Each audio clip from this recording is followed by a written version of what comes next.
Good afternoon to all the participants. Good afternoon to all the participants. It is our privilege to welcome you all to this section 12 of the Faculty Development Program, which brings together experts, academicians, and researchers to deliberate on the emerging trends in deep learning and medical image processing. Our expert for this session is Dr. PRIYADARSAN PARIDA, is from the Department of Electronics and Communication Engineering, School of Engineering and Technology, GIDT University, Guntur, Odisha. With more than 13 years of academic and research experience, Dr. Parida specializes in computer vision, digital image processing, digital signal processing, and pattern recognition. His research interests include biomedical applications of computer vision, image analysis, intelligent transportation system, and biometrics. He has guided several ongoing research works, published numerous international papers, and also served as a reviewer for reputed journals such as Elsevier and IEEE. As an active member of the multiple professional bodies including IAENG, SDIWC, IRED, and SCIEI, Dr. Parida brings both depth and diversity in expertise to the FDP. We extend our heartfelt gratitude to our esteemed experts and all the participants for making this program meaningful and impactful. Sir, the session is yours. Thank you. Am I audible? Yes, Am I sir. audible? Yes, sir. It is Yes, audible. sir. Yes, sir. Yes, sir. Okay. So I am just sharing the screen, so anyone can confirm me whether the screen is visible or not.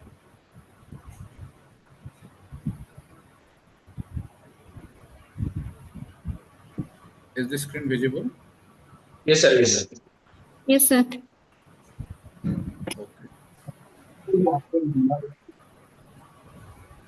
So before going into the topic, that is role of deep learning in diagnosing the diseases using medical images.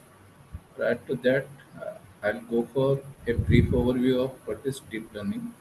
Then, in our work, how we are utilizing that deep learning for disease diagnosis from medical images, that we will discuss. So, prior to that, what we are using the basics of machine learning. I think 1 decade before it was there. So, what we are doing for this particular machine learning is we are using some sort of data, that is the data is available from the images or from various sources. From those data, what we are doing, we are going for checking out the features, what are the features available, and those features we are giving it to the model to make a decision. So when we go for this traditional machine learning, what we are going for, we are going for the typical thing, what we call it as your feature extraction. And in the feature extraction, those features we are giving it to the neural network for different objectives. So whenever we are going for this particular thing, what we are generally going for, we are going for dealing with the handcrafted features. That is the features what we require, we have to select that, and those features we are giving it to the system to train, and accordingly the system must behave. So in that scenario, what is the issue? The issue is how we can select the perfect hand encrypted features. That was one of the challenging tasks. Second thing arising was that is the curse of dimensionality. That means the if the number of features are much more, then the model may suffer. And again, whatever we are using this trainable system is generally we are talking of a artificial neural network, And the complexities and the size of the neural network, again, it was bit slower, and we are not having that type of hardware so that we can get a better result. And when we are talking of again about the interpreted features, the major issue is what when we talk of a image, because right now whenever we go for to a doctor to a diagnosis, the doctor asks that you go and have this particular radiological graph or like X-ray or MRI, that type of things. But when it is a image, we are having what certain global properties of the image, like we talk of the average gray level, intensity histograms, like that. There are also some local properties of image are there, like we talk of some sorts of lines, textiles, or texture regions, or some sort of shape contours. Those things we have to take into consideration. And when we talk of the handcrafted features, these particular features, these are the features what we are relying on when we are going for this machine learning approach. So you can just see any one or two features we are considering during that time, and that we are giving it whatever features we are extracted, that we are giving it to the neural network, artificial neural network to train. But the issue is which feature is better or which feature is more appropriate for our problem, that particular thing is again difficult. And again, I have told previously that the dimensionality, it also increases from image to image or problem to problem. So when we talk of a neural network, the third component what we are using, that neural network again it is having what, it is just like a human brain, that also we are right now using. But what is that particular thing? Whatever input we give, that input we give it to a neuron, and in the neuron we are having some sort of hidden layers, and based on the human brain processing that particular thing, based on some words and certain things, that particular thing is processed. I don't want to go for this particular thing because most of us knows what is this. Now I'll go for one particular limitation, that is the parameters. Suppose we are going for, let's say, four neurons. You can see here in the input we are having, let's say, four inputs. Then what is the output? The output we are saying that it is going to be 4 plus 4 plus 4 plus 1. And when it is a image, you can imagine this particular thing, the number of parameters is what? The number of parameters is, you can see it is approximately, it is coming around 230 billion. So that was the most demerit, or you can say the disadvantage of whatever the earlier system was there, if you are using machine learning for directly for going for this processing the images. So what is the issue? Actually the issue is whenever we talk of the image, each intensity is having some value. Those values when we consider for lot many things, you can see the parameters gets exponentially increased. And when the parameter gets increased, then there is a issue of what, getting the appropriate hardware, and to do this simulation we require that type of environment. So that is a challenging task for which people were what, just discarding that particular thing, rather they go for what, going for extracting the features, and those features they are giving.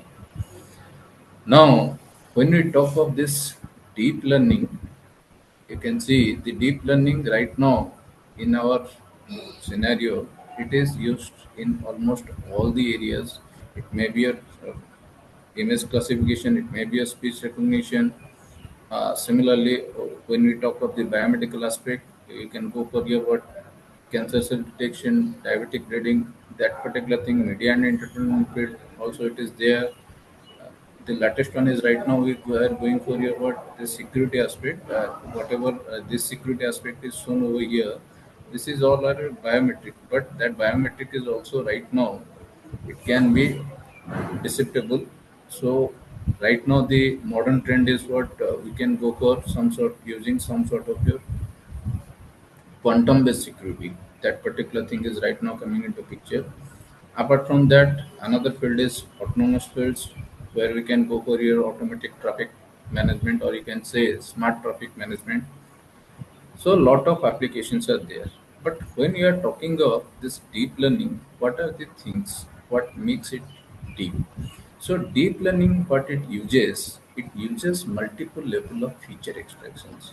So whatever you talk of the deep neural networks, what they do, they tries to extract multiple level of features.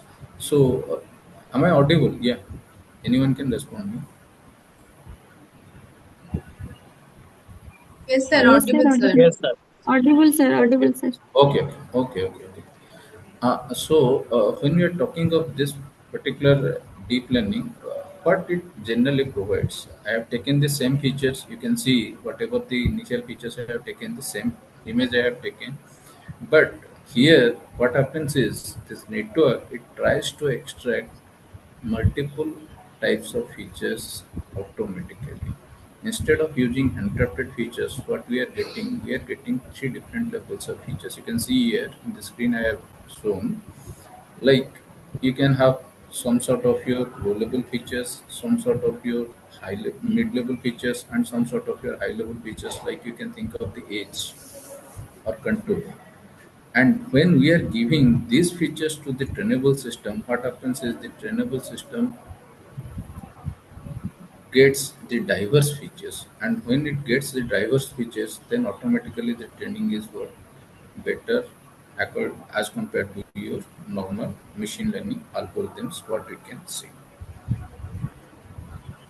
So when we talk of the basic difference between your machine learning and deep learning, what is that? In machine learning, one step we have to go for, that is the feature extraction. Then we can give it to the artificial neural network, so that it is going to say that whether, like for this example, whether it is a car or not, that output it is going to say us. But when it comes to your deep learning, simply we'll give the image, the feature extraction as well as the classification. That means this entire two tasks it is going to be covered by the network itself, and it is going to give us the output that whether it is a car or not. So these two tasks it is reduced. So here I have taken classification. It may be some sort of regression, or it may be your segmentation. Anything can be possible. So when it comes to your the deep learning performance, you can just see whenever you are talking of the machine learning, you require what the amount of data goes on, and after certain time, you can just see the performance is what it is stagnant. It is going to be stagnant. Whereas in case of your deep learning, the performance increases on on the rise of the data. And right now, what we are having plenty of data available from the resources. And that also, again, if you'll see, since I think 2014 onwards, when number of networks came into picture like Google Net, AlexNet, BusinessNet, those are your pretend networks, which is being given by different agencies like Google, Facebook, your Amazon. So what happened is this particular depth and the parameters they got increased, and automatically the particular network parameter it reduced. So you can just see when we are having the shallow networks, we are having parameters somewhat around 25.8, but when it came to your resnet, it was reduced to, let's say, 3.57. So that is the particular thing what you can say right now. So in deep learning, the basic thing is what, that is your CNN. So it is why it is called as CNN, because here we are adding one operation, that is what we call it as convolution operation. That is, instead of matrix multiplication, we are going to do that particular task. So what is that? Suppose we are going for doing this particular classification task of this particular image. So what you will go for, you have to use a number of layers, and those are the components what we are using in almost in all the networks. So what it does, from this 2D image, every time when you go for your what convolution, you extract features. You extract features. Then you go for your what some sort of your activation functions. So the activation functions again it plays an important role. Then further you go for pulling, extracting that particular features. Then you go for flattening, and here you can see here we are going for in the fully connected network we are going for the same neural network followed by a softmax layer. Now, what are these layers and how it is going to work? Let us try to understand. Suppose I talk of a image, you can see the image. It will be having what it is a RGB image. You can see it will be having three different channels. Each channel, when we go for multiplying that particular thing or we go for convolution operation, you can just see we are getting a particular value. That is what we call it as your what? That is the convolution output. This convolution output and adding with a bias, what we are getting the resultant output. This matrix is what we call it as a feature in terms of your deep learning. So this particular convolution operation, what it is doing the extraction of the features. And what are these kernels? These kernels are applied based on the requirement, what type of kernels we will choose, whether we are going to find the edges or the lines. Based on that only we can decide those kernels. Now, when we talk of this particular thing, let's say for your facial image, or you can say face detection, let's say. So, what we can have multiple layers of convolution. So, when we talk of the multiple layers of convolution, let's say in the first layer of convolution, we'll be getting what low level features. Okay, these low level features will be talking of the what the edges or the dark spots present in the faces. Then we can go for your what, let's say we can go for checking out the mid level features, which may be your what are the eyes, nose. So this is about the second convolution. And in the third level, what we can go for, we can go for extracting the high level features like what is the structure. So you can see this is the output of your third convolution layer. Along with that, what we are having the convolution, we can have a stride. So what is that stride? Suppose we consider a 7 cross 7 image, okay, and we assume the filter of kernel is let's say 3 cross 3. Then what we will go for?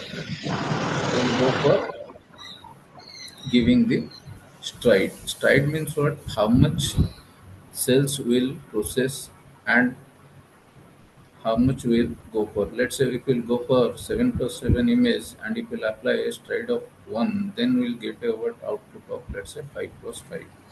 Okay.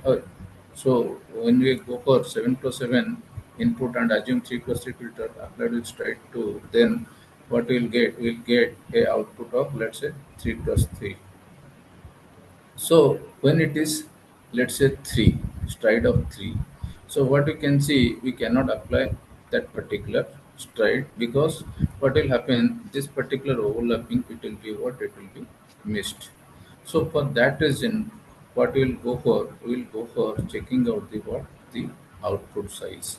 So what is the output size? The output size is if the image size is n and if the kernel size is f by stride plus 1. That means stride 1, if we'll put for the 7 plus 7 image, so it will give us what? It will give us a size of feature size of 5 cross 5. If stride 2 will take, it will give us a feature size of 3. But when it is stride 3, you can see it is coming around 2.33. So 2.33 cannot be possible in case of your what? In case of your image. You can say. Another thing is what whenever we are going for CNN, the third operation is what we can think of here what is your padding. So whenever we take a image, you can see this image. If we'll go for without padding, what will happen is the first particular cell it will not be processed. But if we will go for padding, that is padding the zeros, you can see that all those things are processed properly, and accordingly we are getting here the what the features. That means if we'll not use the padding, we'll get a what lesser image. But if we are using the padding, then automatically we will be getting what much more features. Why? Because these features are much more important. So for that reason, another thing, that concept that we are utilizing is your what? That is your zero padding. After that convolution and zero padding, that operation, then we are going for pooling, that particular pooling operation. So what is that pooling? Again, we are having number of types of pooling. Like we can think of about max pooling, average pooling. So what is that max pooling? Let's say you talk of the max pooling. We can see here that entire image, if I am going for pool size of 2 plus 2, then you can see that entire 2 plus 2 matrix is selected, and from that what we are taking out the maximum value. So if you'll see this particular thing, what is the maximum value? The maximum value is 20. 20 is taken over here. For this cell, what is the maximum value? 30, that is taken over here. If you'll see what is the maximum value, the maximum value is 112, that is taken over here. Similarly, for this, the maximum is 37, it is taken. That means what? The maximum information or maximum intensity variant is taken. If we'll talk of the average pooling, so instead of max pooling, what we'll go for? We'll go for taking the average of all these four cells. So here, what thing we will be getting? We will be getting some sort of here what we can think of averaging operation. So what pooling does, it makes the representation smaller and it is more manageable, and it operates over activation map independently. So you can just see whenever we are talking of or taking a image dimension of, let's say, 224 plus 224 plus 64 features, and if we are going for pooling, then it is reduced to how much? It is reduced to 112 plus 112 plus 64. That means it is going to downsample it. So whenever whatever image we are getting, that image is what it is downsampled over here. Similarly, when you go for the max pooling, you can just see we are taking out the what the max pools, and if it is tried to, then we can go for what checking out this cell, then we are leaving these two cells, again we are taking these cells. So in that way it is moving. But if it is tried one, let's say for this case it is tried one, you can see.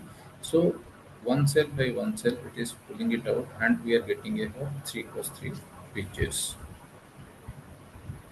Then after doing those things, convolution, multiple convolution, and max pooling, at the end, what we'll go for flattening those features, because whatever input we'll give it to the fully connected layer or your artificial neural network, that is your what? That is your flattened input.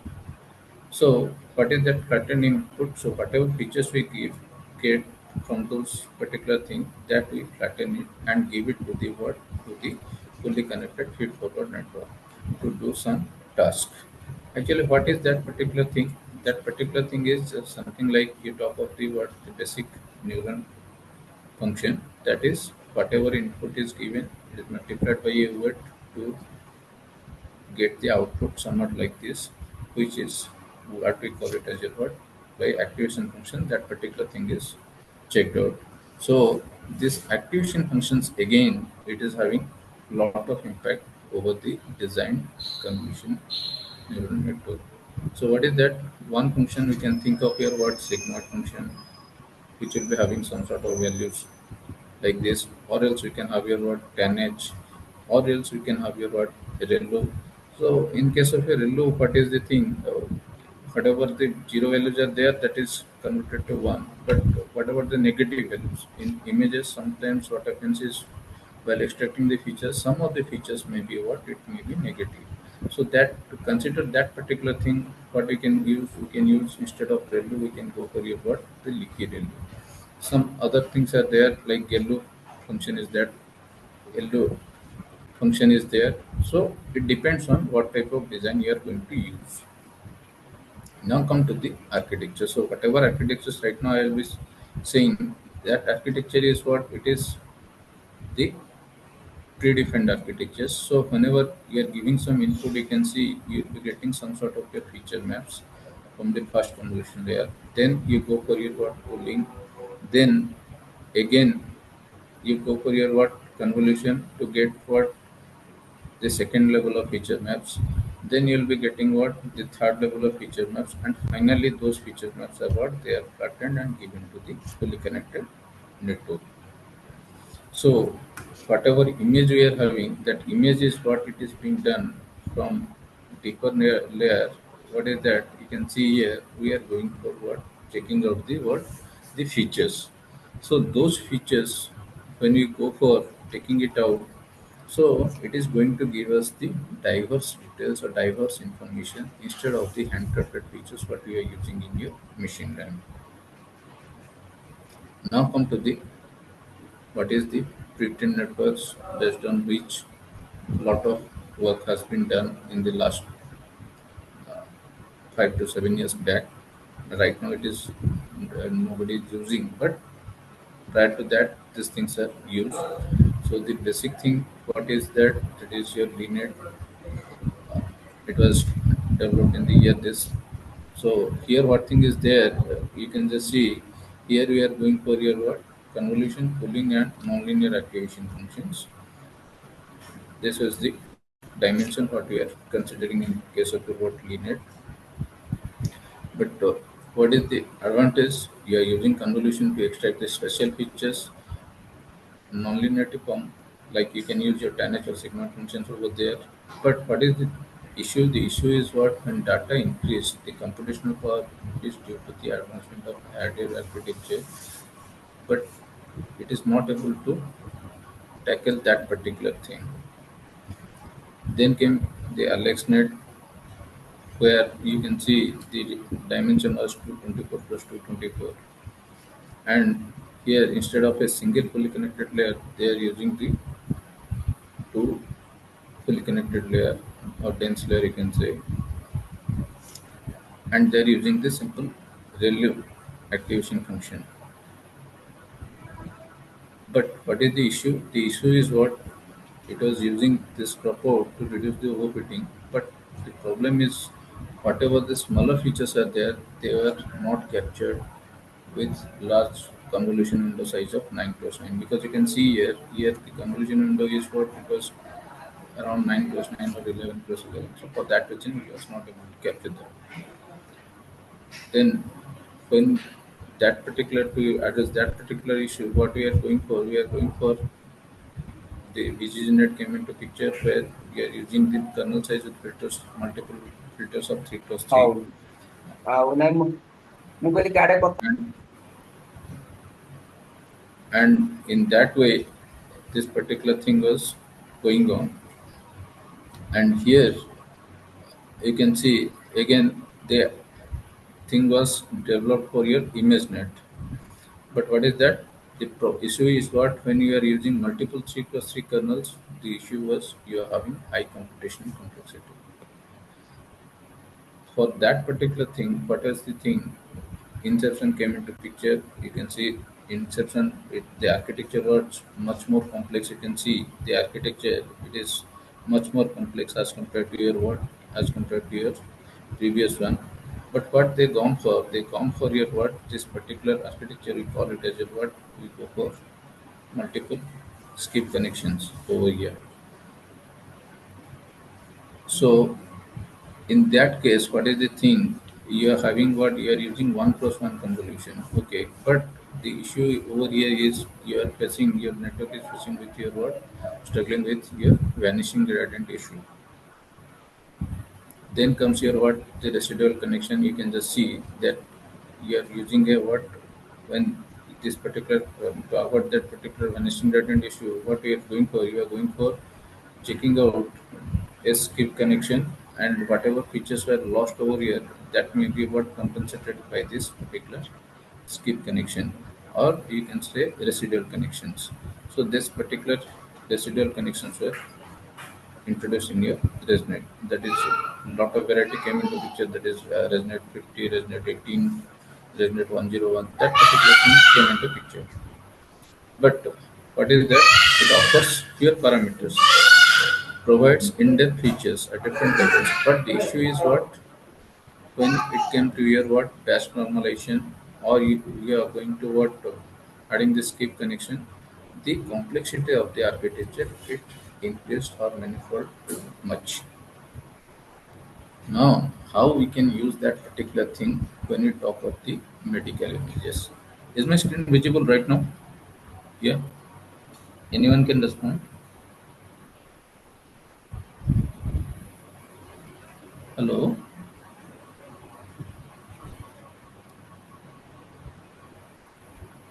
Is it visible? Yes, sir. Okay. Okay. So, when we talk of this medical images, I'll go for one or two particular area where we have worked. Not all, I'll be. It will be not possible for me within the limited time to go for this. Okay, one of the area is what identifying the brain tumor or identifying the brain-related diseases, how that particular thing is happening. Let us try to understand that particular thing. So, whenever we talk of the brain tumors, everyone are fascinated about what the brain tumors. Generally, brain tumor is not a single one, but it, yeah. Anyone is asking any query? Any query is there?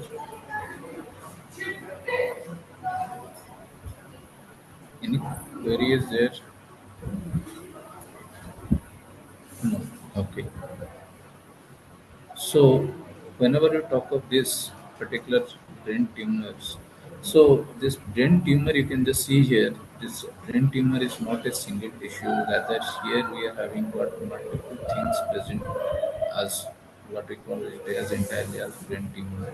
That means you are having got basically the core structure of the tumor is you are having your what tumor core and you are having your what the non-enhancing tumor. That means within the tumor core, some let's say this particular portion is your what tumor core. These are the what non-enhancing part. Along with that, you are having some sort of your edema. So this green one, these are called as your what those are your edema. So what you have to just check it out that your tumor is not a single thing that is consisting of three different components. And from the growth of this particular tumor core or whole tumor, this enhancing tumor, then only we can identify that what whether that particular tumor is going to be fatal for that particular person or not. So using that concept, what we have observed that when we have gone for using those inception V2 or we have gone for what the other patent networks, what we have observed is whenever we are going for this brain tumor, okay, you can just see here this particular thing that is the tumor part. It is available in form of in the data set. It is available in form of your this clusters. Now, when we applied the pretrained network, that is inception P2, for this particular tumor extraction, you can see these pretrained networks they suffer a lot. You can see here they were identifying this entire marked blue marked region. They are all are marked as a what the tumor regions. But when we changed some of the networks. Then with the inception bit, we added 16 in the added layers. Then what we have observed that what the tumor parties were identified. So now the question is that what we have done. So if you have gone for this particular image, yeah, any queries there? Yes, any queries there? Same to you, sir. Hello. No, no queries, sir. Okay, okay, okay. Okay, so what we have done, if you'll see this particular thing, that we have taken the input image, then what we have done, we have gone for augmentation because whatever image we have considered initially, the images slides are available as very less. So for that reason, we have gone for augmentation. Then what we have gone for using the pretrained networks. We have taken the pretrained networks and we have modified the last 16 layers. That is, we have added the 16 layered segment over here. So when we have added it, that particular thing, then what we found that uh, this particular tumor regions, they are much more highlighted. But apart from the tumor region, you can just see here, these some small portions, they are also identified as tumor, but which are not. So what we have done some sort of here what intelligent analysis that whatever the tumor, whole tumor is there, that whole tumor is what it is having much higher area. So what we have gone for, we have gone for some sort of your area filtering, that is a morphological operation. So what that particular gave us, that particular thing gave us what? It gave us a mask where you can see only the tumor is extracted, whereas the other parts, smaller regions, they are discarded. Now, when that particular thing happened, what we extracted? We have extracted the whole tumor. Once we have got the whole tumor, then from that whole tumor, what we have to go for? We have to go for the what? Extracting the what? The tumor core, tumor edema, enhancing tumor, all those things. So what we have gone for? There we have gone for some sort of your what you can say unsupervised approach over here. Why? Because this particular thing is what that particular thing is. Yeah. Am I audible? Am I Yes, audible? sir. Yes, sir. Sir, there is lot of Okay. noise Okay. in your background. In the background, lot of noise is there. Yes, sir. Okay. Okay.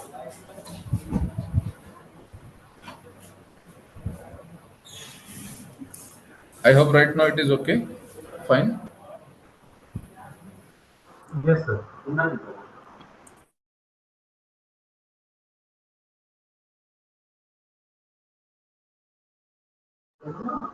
Yes, sir. There is more noise in background right now.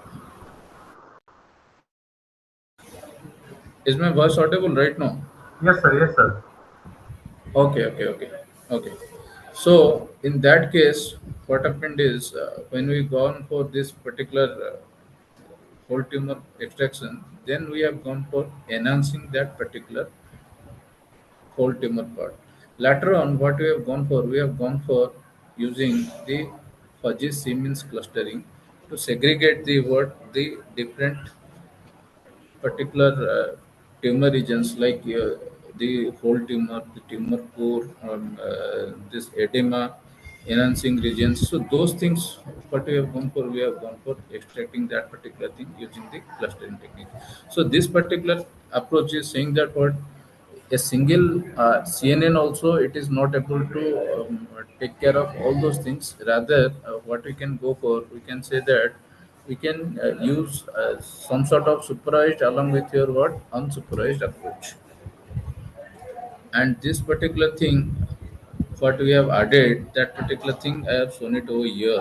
You can just see here that whenever you are having the input image, you can see in the, we have given it to resonate V2, and apart from that, what we have gone for, we have gone for adding the 16 layers. So these 16 layers, what we have carefully chosen so that we are able to get a better result as compared to your inception V2. So this was our first experimentation with the customized CNN. So here what we have gone for, we have gone for some modification of the inception V2 uh, layer network. Okay. And when we have gone for this whole tumor enhancement, what we have gone for, we have taken the whole tumor region, then we have taken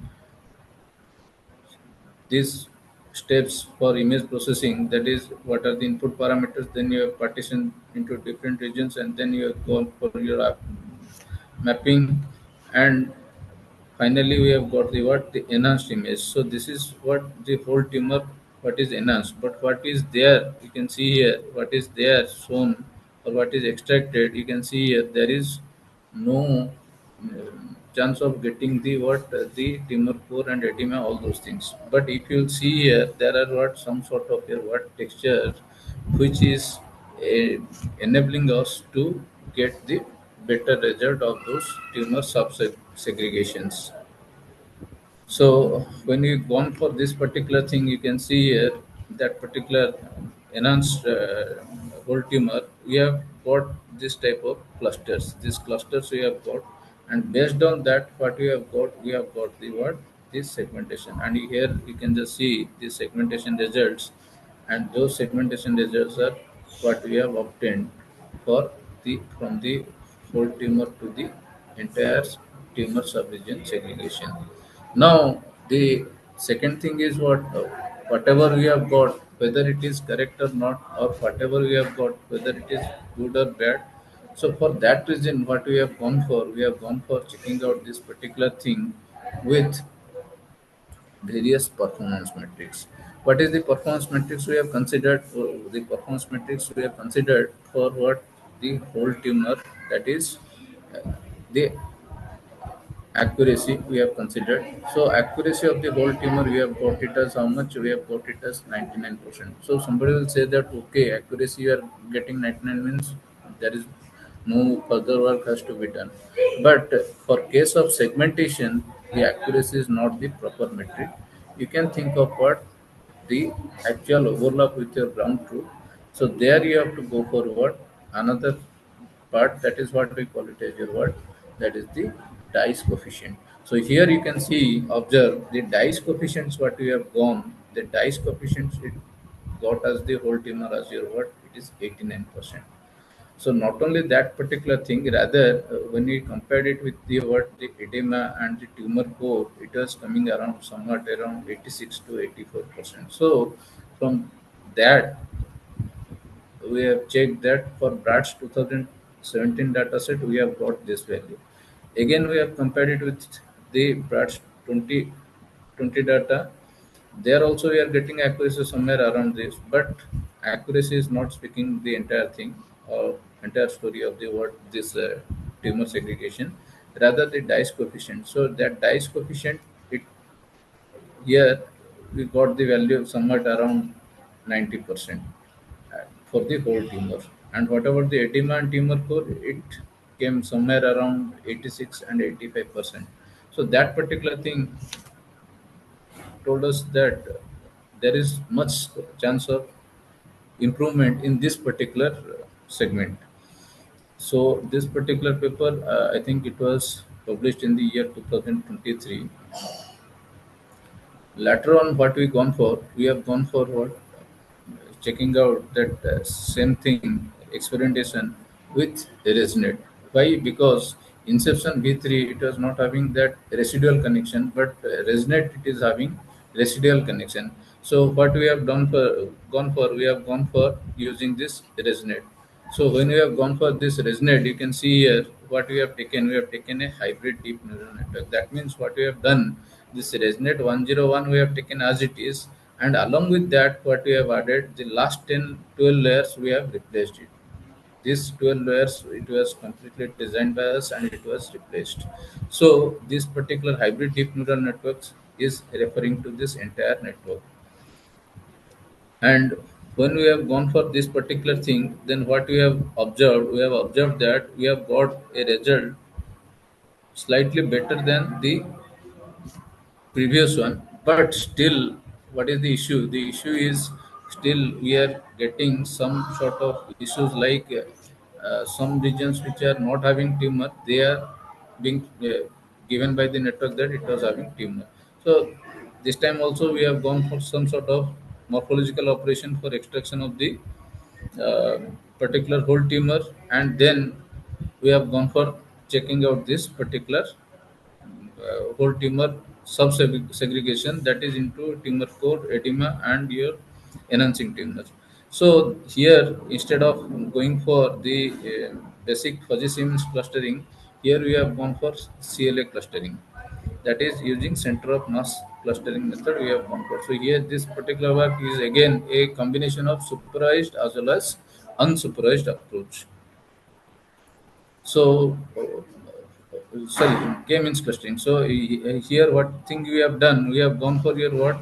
First, we have gone for taking the whole tumor by using the what K means clustering. We have segregated the edema and the tumor core. So, how we have gone that done that particular thing? We have gone taken the what the mask of the whole tumor. Then we have changed it to a color space, that is your lab color space. Then after that, what we have gone for applying this k-means clustering over the lab color space. So what it segregated the tumor core and edema for us. But that particular thing, it is having issue that the entire thing we are not able to get, because there are three things are there: whole tumor, enhancing core, then we are having the edema. The entire thing we are not able to find out. So for that particular thing, what we have gone for, we have gone for applying another clustering technique, which is called as your center of mass methods, that is your local center of mass clustering. So that center of mass clustering, what we are going for checking out the, prior to that we have gone for enhancing that particular whole tumor. Then whatever enhanced tumor you have got, we have gone for computation of this local center of mass. Then based on this center of mass, we have got the tumor segregation. So what type of segregations we have got? We have got the segregation somewhat like this. You can see we have got the segregation somewhat like this by using this LCM methods, that is local center of mass method. And what we have got, this particular thing, we have tested it for two benchmark data sets like that's 2017 and 2020. And what we have obtained the accuracy, again it is 99%. But when it comes to your what, the dice, we have got it as what, 84% for this that's 2070, and 84.88 for case of your what, that's 2020.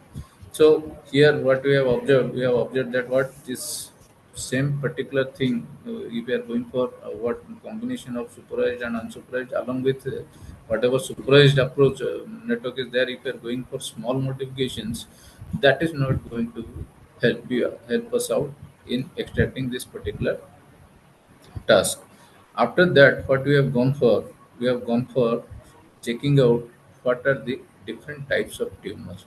So whenever we talk of the brain tumors, you can see there are different views of our MRI scans. Like we can have your what, axial view, coronal view, and statical view.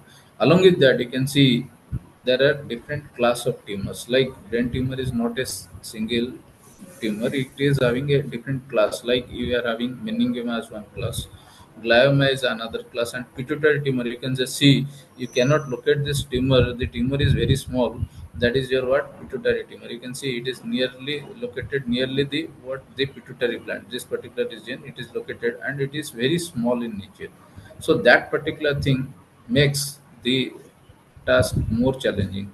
So what we have understood that what, only segregation of the tumor that may not be enough. So what we have to go for, we have to go for what, checking out the what, the pituitary tumor.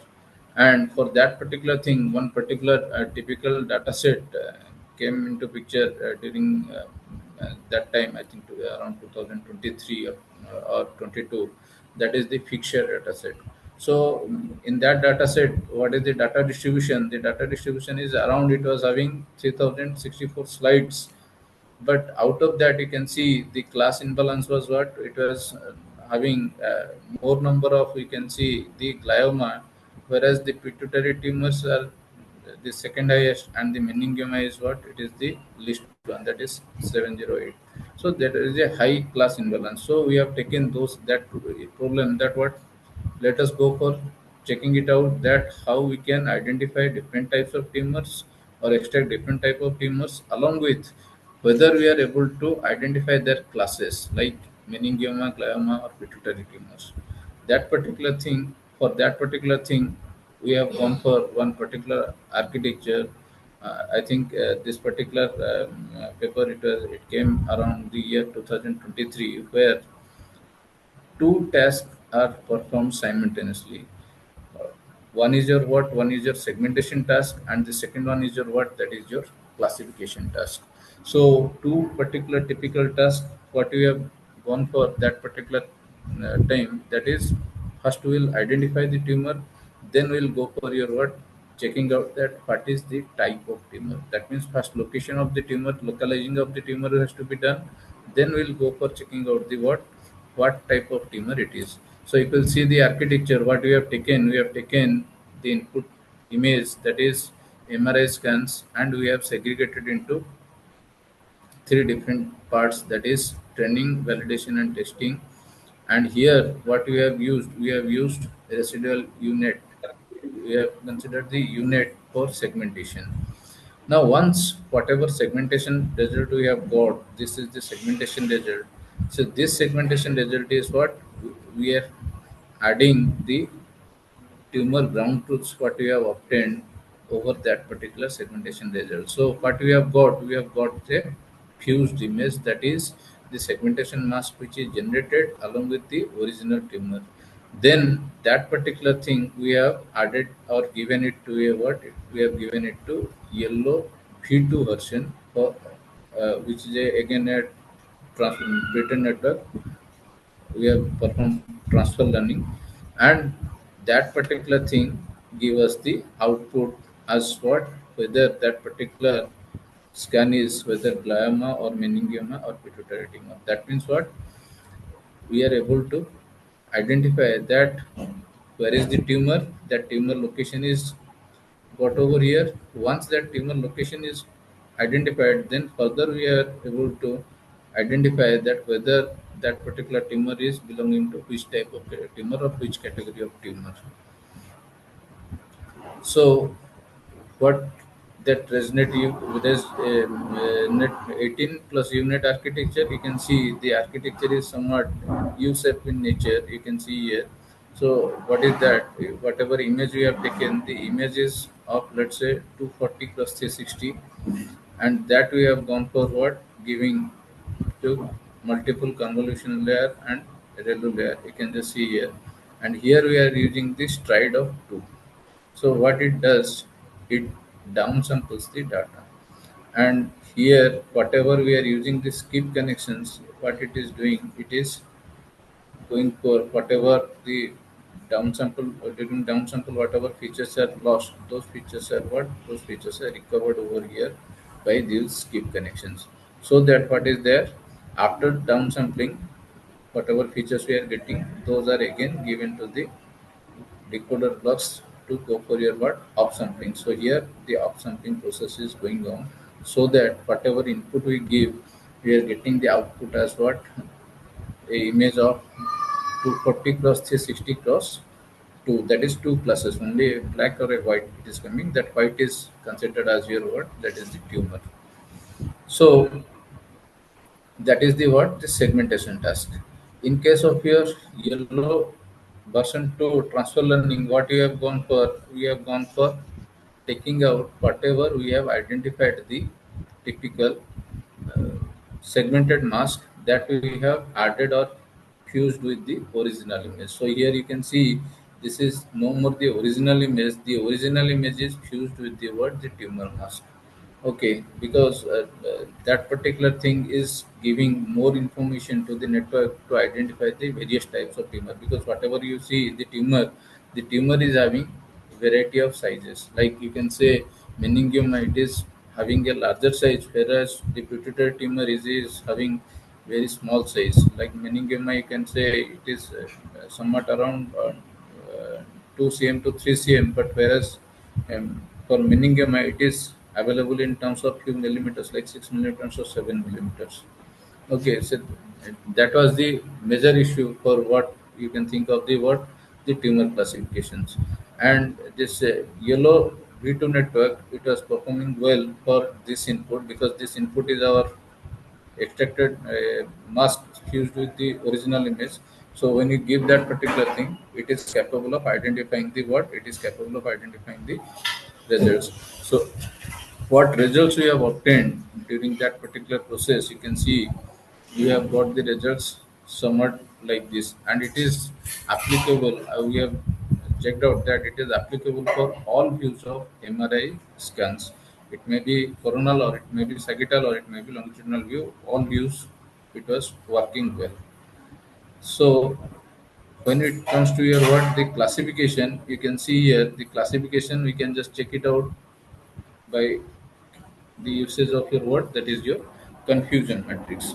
So confusion matrix better speaks much more about the classifications, and you can see here what is the output. The output is what you can see the gliomas, meningomas, and pituitary. It was coming somewhat around here. What for every class gliomas, it was 100%, nearly 100%. It was detected.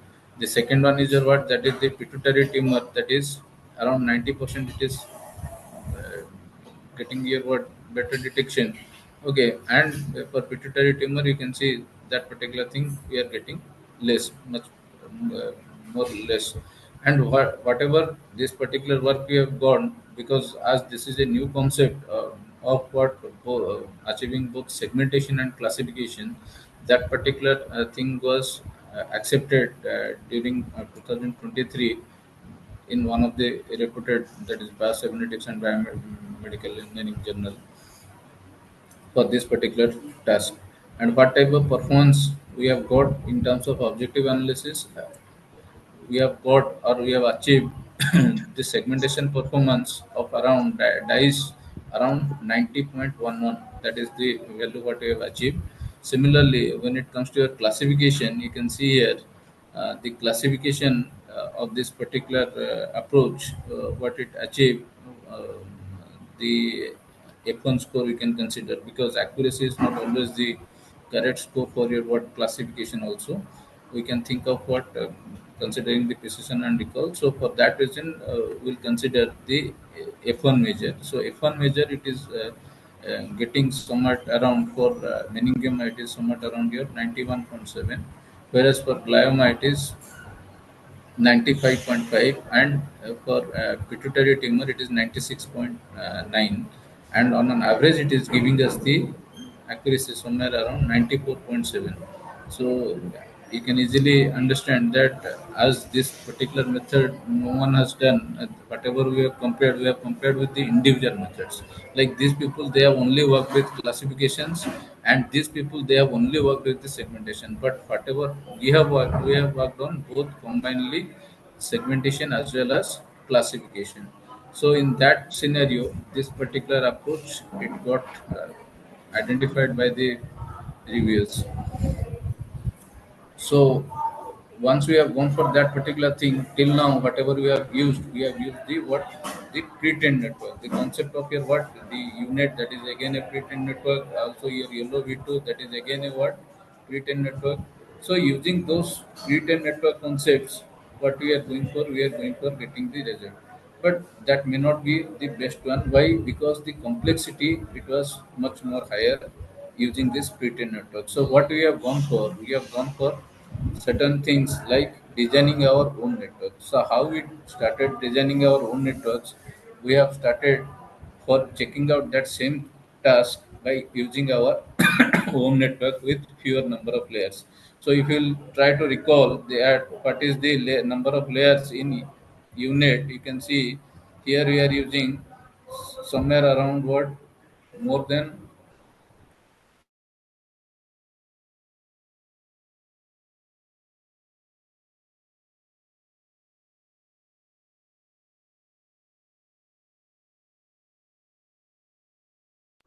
Sir, you are not audible. Same thing by our custom layer network for your segmentation, that we named it as a 20 layer network, that is MTA, multi-tumor analyzer 20.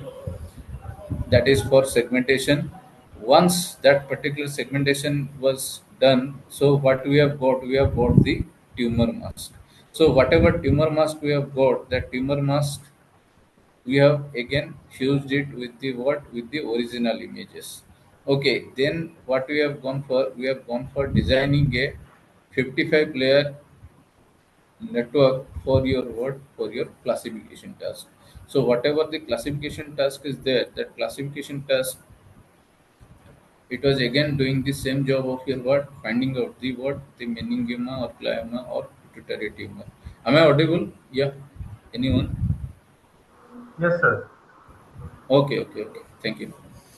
So this same task, when we have gone for doing this, you can see here how we have designed this particular layer. So what we have taken to the convolution layer. Okay, then dash normalization layer. liquid yellow layer.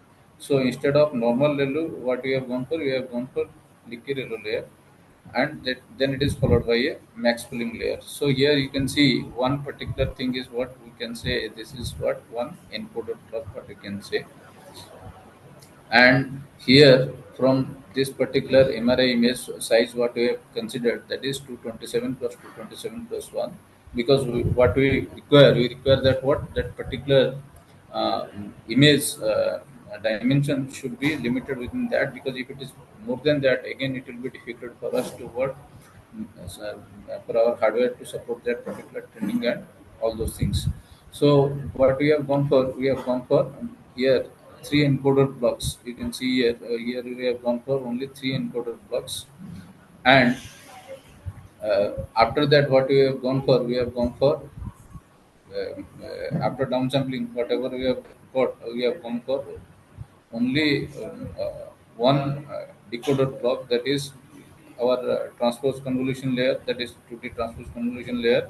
Then we have used a single convolution layer. Then we have gone forward your gas normalization and followed by softmax and pixel classification layer. So you can see here, that is the output what we are getting after this particular layer. So here, whatever we have taken this particular thing, you can see we have got the same result, almost the same result, or even better than the pre-trained networks what we have used. So what is that particular thing? You will see this particular thing. This network is what you can see. This network is somewhat like this, and whatever we have taken the classification network, the classification network is this network. So you can see this classification network. It is a 55 layer network, which is taking the inputs as the what the fused image of your whatever you have got the segmentation output along with the original image. So here the input is what, it is a fused image what we are giving, and it is a 55 layer own custom network what we have considered. So here you can see we have used the convolution layer, max pooling, fully connected, dash normalization, and GAP, global average pooling layer. So these layers combinedly we have used, and what we have gone for using a fully connected layer, single fully connected layer over here, and there we are getting the result. So what result we have got, you can see here, the overall performance for this MTA 20, that is for segmentation performance, what we have got the dice coefficient of around 88%. You can see the dice coefficient what we have got is around 88%. That is the better one what we have achieved. Similarly, when it comes to your what MTA 55 deep neural network, you can see we have got the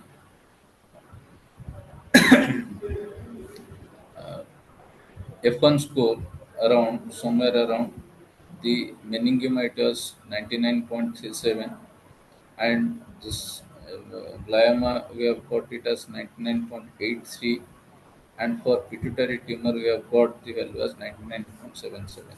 So that means it is demonstrating that whatever performance we have got using pre-trained network, if we are going to design our own network, therefore we will be getting a better performance, and in terms of the network parameters or complexity, that complexity is going to be reduced.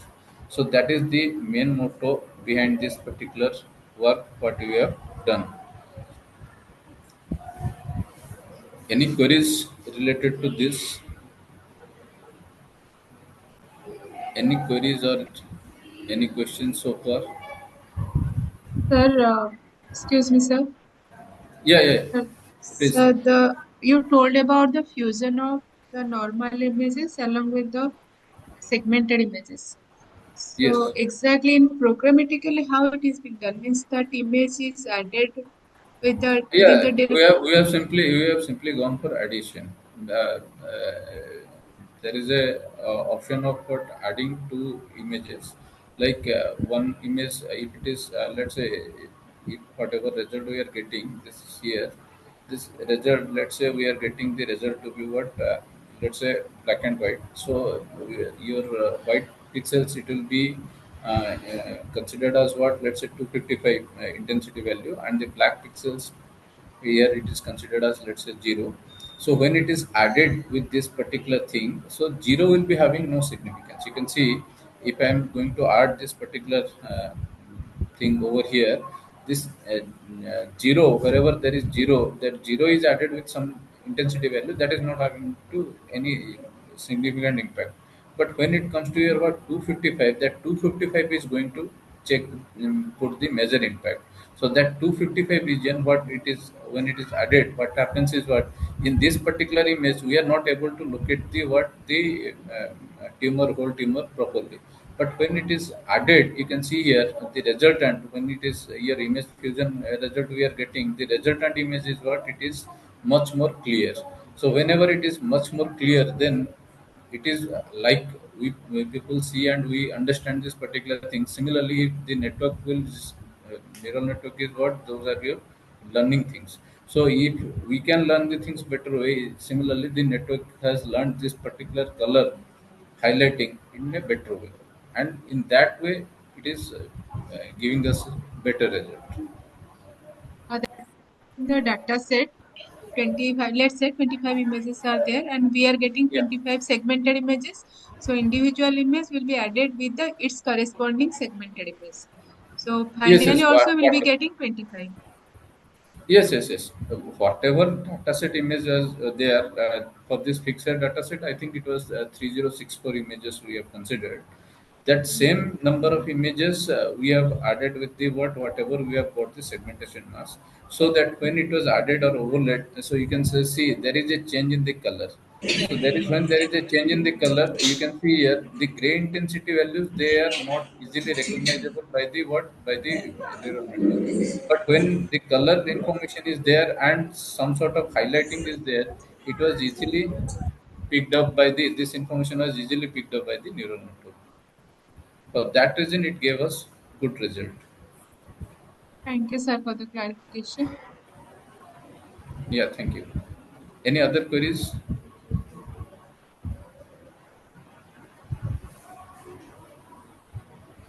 Any other queries? No. Okay. Any So other queries? Okay. okay. Thank you, sir. So that was the part of the brain tumor. So how we can extend that same thing into other domains, like other medical imaging domains? One is what we can think of here, what, the retinal image. So most people think of what, going for a retinal disease analysis or retinal disease classification. So that particular thing we extended it to this retinal disease classification. So you can see here one of the work we have done, and very recently, I think in the month of August only, July or August, it was published. So here what we have done, we have used the concept of this same thing of our custom neural network. So this custom neural network, whatever we have considered here, we have named it as the deep retina net. So what is that particular thing? What we have gone for? We have gone for checking out the what, the blood vessels of the retina, along with the diseases identification using those blood vessels. So that particular experimentation we have tried, and that when we tried that particular thing, then we have got the different disease classification accurately. It is not only used for one or two; it was tested against multiple data sets. So what is the architecture? You can see this is the deep architecture what we have gone for. So here we have gone for two architectures. One is your segmentation architecture, that was having here what residual patronate, okay, architecture and aid in it. And here we are using one classification architecture, that is here what, that is STD net. So retisegment architecture, whatever we are using this segmentation architecture, it is having two parts. You can see here the network, it was completely designed by us, and this layer, you can see this layer is not your simple network. It is one of, you can say it is looking complex network, but it is using the simple blocks like whatever I have told, the 2D convolution layer, all those things. But here, what thing you have used instead of 2D convolution, you have used here what, autonomous convolution. So that is again another modification of the what 2D convolution layer. And here, what you have used the autonomous convolution to get the result. So here, whatever the strategy we have followed, we have, after designing, so we have got the what, first the vessels. So here what we have obtained the vessels over here. That is the retisegment output. Those vessels again it was added or fused, and when it was fused and it is given to a classifier, this classifier is again completely designed by us. So when it was used, what we have got the outputs, that what are the disease. Okay, here I have taken typically four diseases, but we have tested it on multiple data sets.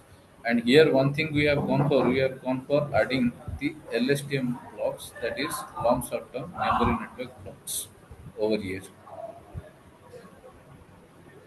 So you can see here how much images types, or what are the image types we have considered for checking out this particular data set. So this data set is validated for more than 6 data sets, out of which almost all are popular one. Those who are working with this particular um, fundus image, they can identify. And the major limitation in this work is what, we don't get much more image. We get very less images.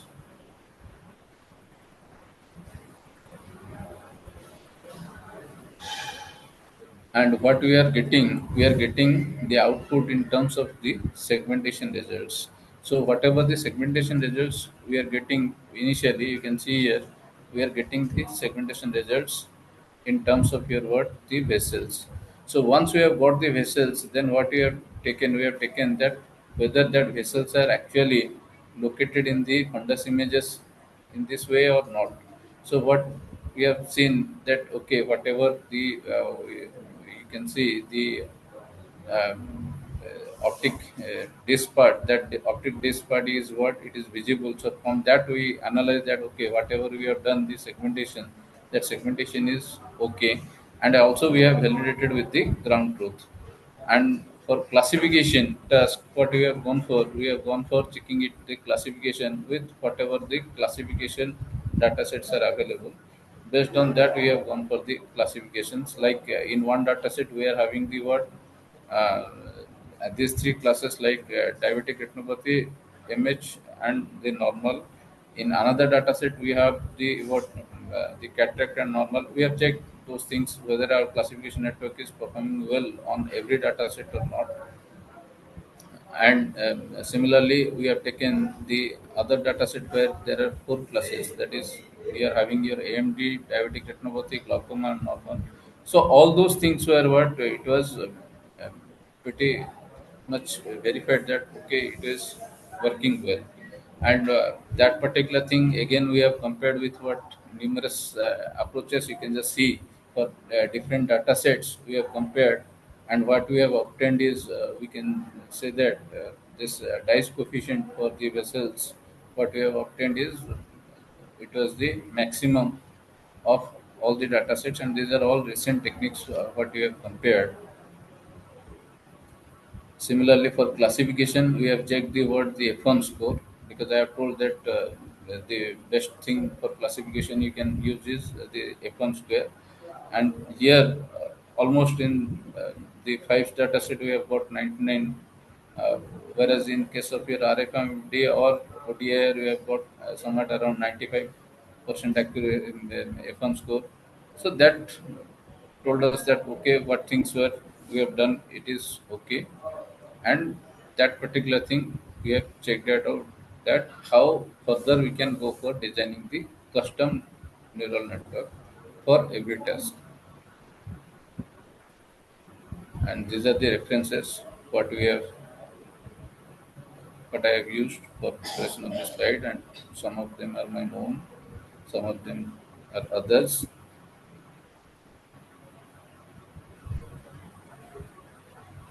Okay, I think I am over up to this.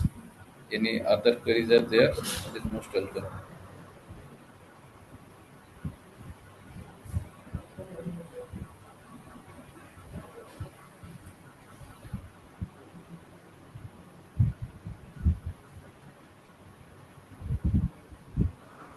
Any queries?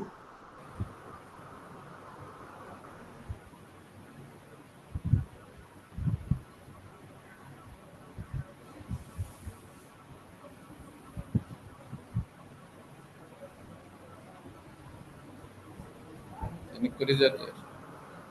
I think there is no query. Thank you, sir. On behalf of the organizing committee and all the participants of this faculty development program, I extend our sincere gratitude to Dr. Priyadarsan Parida for delivering such an insightful session today. Your talk on the role of deep learning in diagnosis disease using medical image has truly enriched our understanding of how advanced computational methods can revolutionize the healthcare domain. The depth of our expertise in computer vision, image processing, and biomedical application was evident throughout the session, and your valuable insights have provided new preservative for both research and practical application. We deeply appreciate the timing and effort you invested in sharing your knowledge and experience with us. Your session has certainly inspired participants to explore innovative research in deep learning and medical image processing. Thank you once again, Dr. Parida, for being a part of this FDP and making it more meaningful and impactful. Thank you. Thank you. Thank you all. I think I will.